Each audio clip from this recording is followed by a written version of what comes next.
Bismillahirrahmanirrahim.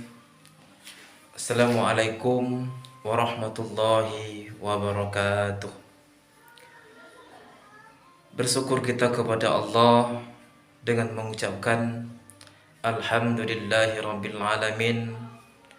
Berselawat kita kepada Nabi Muhammad sallallahu alaihi wasallam bil lafaz Allahumma salli ala sayyidina Muhammad wa ala ali sayyidina Muhammad.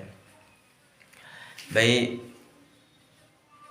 judul kajian kita pada siang kali ini yaitu mengobati penyakit hati. Yang kita kaji di sini adalah bukan tentang medis, tapi dalam versi agamanya. Hati adalah tempat iman kita. Alhamdulillah, kita hamba-hamba Allah yang beriman kepada Allah Subhanahu wa ta'ala. Kemudian hati juga merasakan gembira, sedih, marah, galau, kacau. Itu ada di dalam hati. Mudah-mudahan Allah tanamkan dalam hati kita sifat-sifat yang diridhoi oleh Allah Subhanahu wa ta'ala, yang dicintai oleh Allah Subhanahu wa ta'ala, yang disukai oleh Allah Subhanahu wa ta'ala. Karena apa ya? Kalau penyakit hati itu ada dalam diri seseorang, maka sangat risau bagi kita. Apa contohnya? Ketika tetangga beli mobil, dia iri hati, dia yang sakit. Padahal sebetulnya kalau tetangga kita beli mobil, maka seharusnya kita gembira.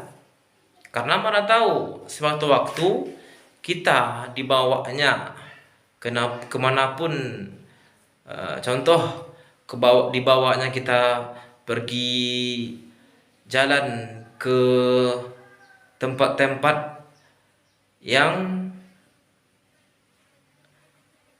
diridhoi oleh Allah Subhanahu wa ta'ala,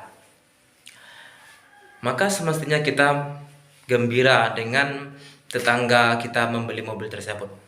Tetapi kalau ada penyakit hati, salah satunya adalah iri, maka dia merasa iri, dengki, dan ini mesti kita buang jauh-jauh. Dan buruknya lagi, ketika orang mendapatkan kesulitan, kesusahan, maka dia senang.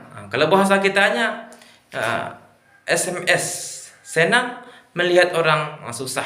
Ini sifat ini yang harus kita buang jauh-jauh. Mudah-mudahan sifat buruk itu tidak ada dalam hati kita. Amin ya rabbal alamin. Adapun seandainya ada dalam hati kita, maka harus kita buang jauh-jauh. Salah satu mengobatinya adalah yaitu membaca Al-Quran dan memahami maknanya. Allah Subhanahu wa ta'ala berfirman dalam Al-Quran dalam surah Yunus ayat yang ke-57. Wahai manusia, sungguh telah datang kepadamu yaitu Al-Quran dari Tuhanmu, wa syifa'ul lima fis sudur, penyembuh bagi penyakit yang ada di dalam dada. Apa biasanya penyakit yang ada dalam dada? Salah satunya adalah sifat sombong, iri, dengki, ria, dan sifat-sifat lainnya. Maka diobati dengan membaca Al-Quran.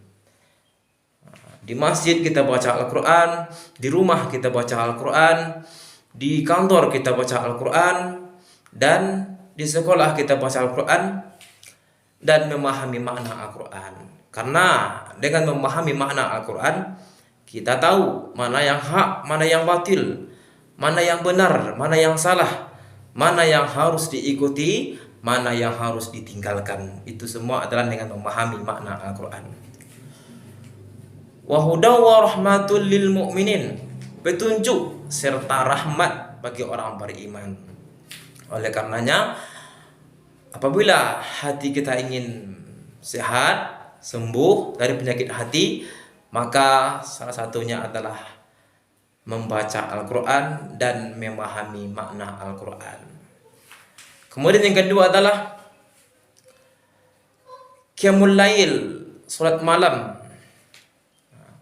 Wa minal laili fatahajjat bihi nafilatan lak asa rabbuka maqamam mahmuda.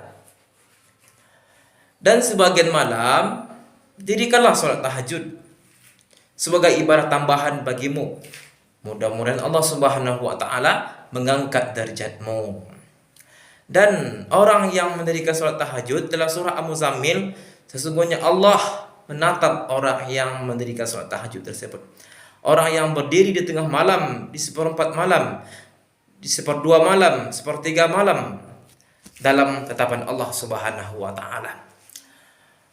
Dan di tengah malam tersebut salah satu mustajabnya doa. Maka kita mohonkan kepada Allah Subhanahu wa taala apapun kekurangan dalam hati kita, sifat-sifat buruk yang ada dalam hati kita, sikap sombong, iri hati, dengki, maka kita bermohon kepada Allah agar Allah hilangkan sifat tersebut, agar Allah tanamkan sifat-sifat yang diridhoi oleh Allah, dicintai oleh Allah, disukai oleh Allah Subhanahu wa taala.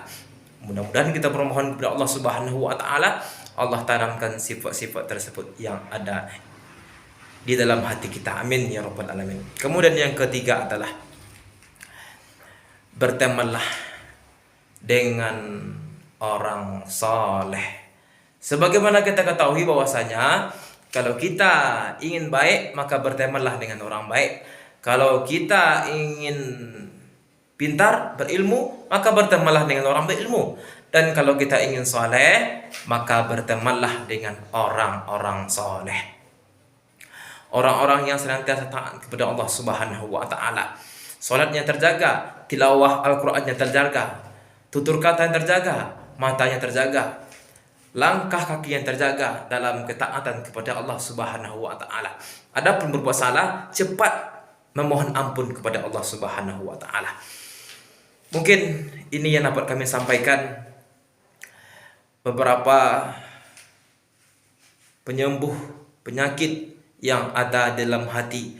Terima kasih atas segala perhatian, mohon maaf atas segala kekurangan. Assalamualaikum warahmatullahi wabarakatuh.